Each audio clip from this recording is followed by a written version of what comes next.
안녕하세요. 채널 사유태의 김사유입니다. 오늘 소개드릴 책은 오늘부터의 세계 안희경 지음 메디츠 출판입니다.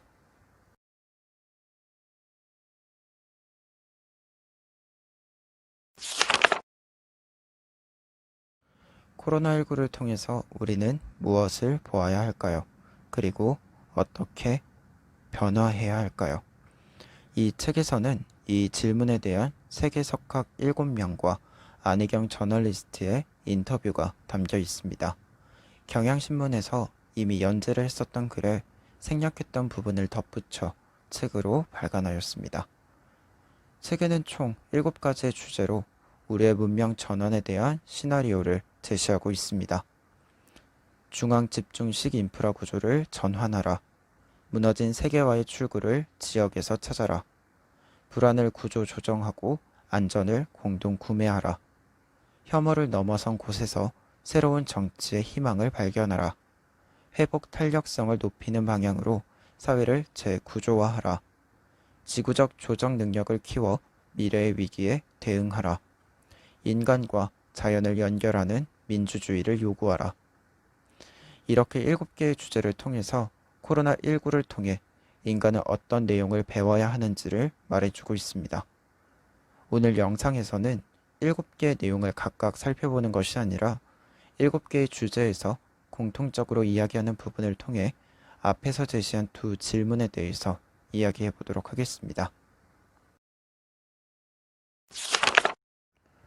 제러미 리프킨과 반다나 시바는 코로나19의 원인으로 급격한 기후변화와 생태계 변화를 지적합니다. 지구 온난화에 따라서 지구의 물 순환 구조가 바뀌고 생태계가 큰 변화를 맞이하면서 더 많은 바이러스들이 창궐하기 시작하였다는 점을 이야기하면서 앞으로도 우리가 예상하지 못한 바이러스들이 더 많이 창궐할 가능성이 있다고 지적하고 있습니다. 그리고 숲의 파괴가 바이러스를 가지고 있던 야생동물의 이주를 초래하면서 바이러스가 인간의 곁으로 다가오도록 했음을 지적합니다. 그렇기에 우리는 코로나19를 비롯한 앞으로 바이러스로 인한 피해를 줄이고 피하기 위해서 단기적인 대응뿐만 아니라 장기적으로 기후위기에 대한 대응, 그리고 앞으로의 지구 생태계 변화를 준비할 필요가 있어 이에 대한 논의를 더 적극적으로 진행할 필요가 있음을 강조하고 있습니다. 코로나19로 세계가 일시 정지하였습니다. 경제가 멈추고 실업이 늘어나고 이에 따라 사회가 불안해지고 불안전한 사람들이 계속해서 늘어나고 있습니다.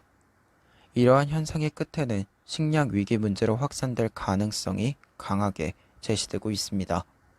이 문제를 해결하기 위해 다양한 정책이 나오며 국가의 역할과 책임에 대한 평가가 다시 이루어지고 있습니다. 일부 사람들이 반대 의견과 우려가 있지만 당장의 위기에서 안전을 보장하기 위한 복지와 공공경영 정책이 실시되었습니다. 이에 대해 장하준 교수는 당장의 경제 흐름의 안정화를 위한 정책이 필요함을 이야기합니다. 다만 단기적인 해결책과 장기적인 해결책을 병행하여 우리의 안전망을 만드는 것을 핵심적인 방향으로 제시하고 있습니다. 긴급 상황이니까 현금을 지원해야 하는 것은 맞아요. 문제는 이를 얼마나 유지할 용의가 있는가입니다.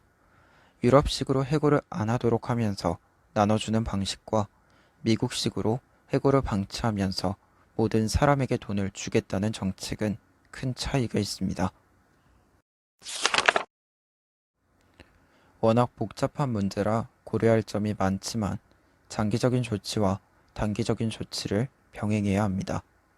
현금 지원 못지않게 왜 취약한 사람들이 이렇게 고생하며 병을 통제하기 힘든가를 생각해 제도 개선을 시작해야 합니다. 바이러스가 2년 갈지 3, 4년 갈지 모르니 장기적으로 대비해야죠. 앞으로 기후변화로 인한 재해도 점점 늘어날 겁니다.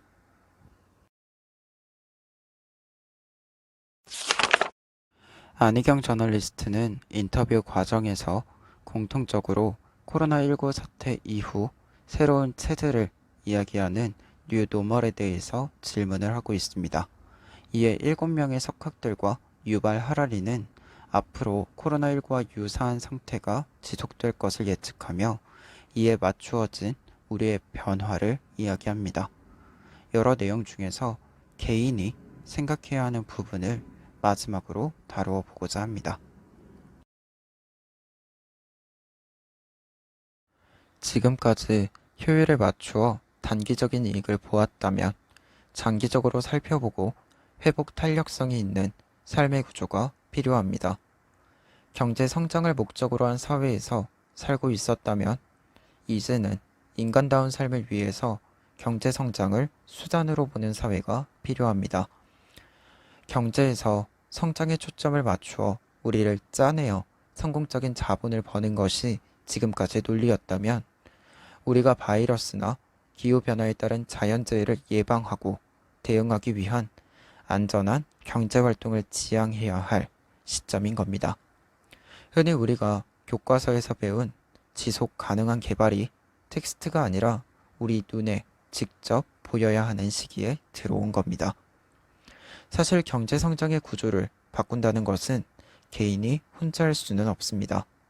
하지만 이론이 수많은 경험을 토대로 만들어지듯 이 또한 개인의 목소리가 쌓여야 영향을 발휘할 수 있지 않을까 합니다. 우리가 무엇을 해야 하는지는 모르지 않을 겁니다. 이제까지 미루었던 귀찮고 불편하다고 생각했던 습관들을 실천합시다.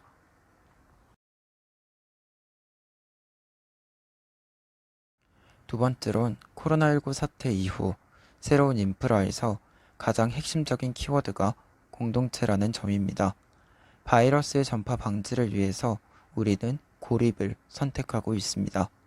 하지만 고립은 일시적인 우리의 대응일 뿐이지 앞으로 일어날 비슷한 일들의 만능 해결책은 아닐 겁니다. 책에서는 세계 경제 또는 국가 경제가 멈추었을 때 이를 견딜 수 있는 지역 수준의 경제 공동체가 필요함을 이야기하기도 하고 정서적으로 우리의 교류를 이어가기 위한 방향들도 이야기합니다. 책에서 말하는 부분이 앞으로의 방향이라면 현재의 시점에서 우리에게 와닿는 부분으로는 코로나19의 확산을 방지하기 위해 사회적 거리두기라는 공동체로서의 실천을 우리가 하고 있다는 점입니다. 권석천 저널리스트의 책 사람에 대한 예의의 4부의 제목은 각자 도생이라는 거짓말을 넘어서입니다.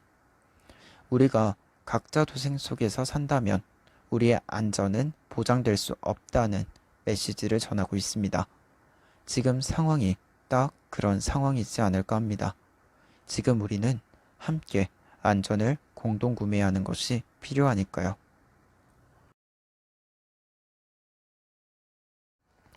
오늘 준비한 내용은 여기까지입니다.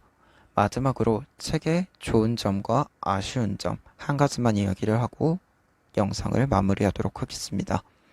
좋은 점은 코로나19 이후 장기적인 방향을 체계적으로 생각할 수 있었다는 점입니다.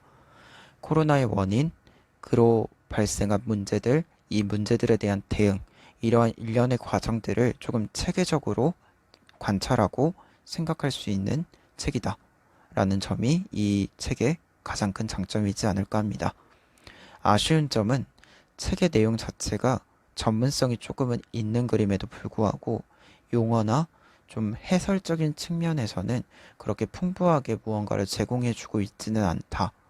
그러한 부분에서는 조금은 아쉬운 부분들 좀 제시를 해주셨다면 좀 더 이해하기 편하지는 않았을까라는 생각이 있었습니다. 그러면 오늘 영상은 여기까지 하겠습니다. 다음 영상에서 또 뵙도록 하겠습니다.